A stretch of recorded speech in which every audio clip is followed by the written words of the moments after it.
আচ্ছা, এখানে কি বলেছে? Na2CO3 is prepared by Solvay process, but K2CO3 cannot be prepared by the same because মানে Solvay process এর দ্বারা K2CO3 কেন তৈরি করা যায় না?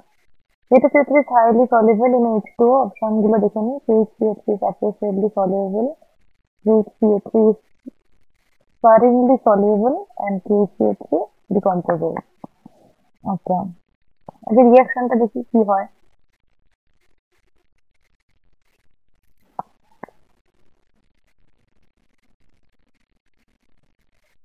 সলিড প্রসেসের যে রিঅ্যাকশনটা হয় হচ্ছে NH4 will HCO3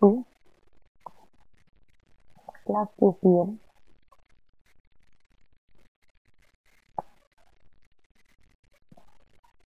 sodium bicarbonate HCO3 aqueous plus NH4 Cl aqueous। আচ্ছা, এটা তো সলিড প্রসেসের রিঅ্যাকশনটা, মানে অ্যামোনিয়াম বাইকার্বনেট থেকে পটাশিয়াম বাইকার্বনেট তৈরি হচ্ছে। এখানে KCO3 KCO3 যেহেতু প্রচুর পরিমাণে সলিউবল, মানে অপশন 3, সেই জন্য এই তাড়াতাড়ি প্রেসিপিটেট পড়ে যাচ্ছে। এটাকে এই রিঅ্যাকশন থেকে এতটাই সলিউবল KCO3 যে সেটাকে আলাদা করা যায় না রিঅ্যাকশন থেকে। তো সেই জন্যই এখানে পটাশিয়াম কার্বনেট যেটা তৈরি করা যায় না।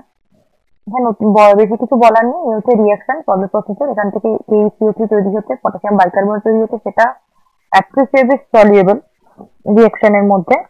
তো সেই জন্য এটা থেকে রিঅ্যাকশন যে মিডিয়াম, সেটা থেকে একে আলাদা করা যাচ্ছে না।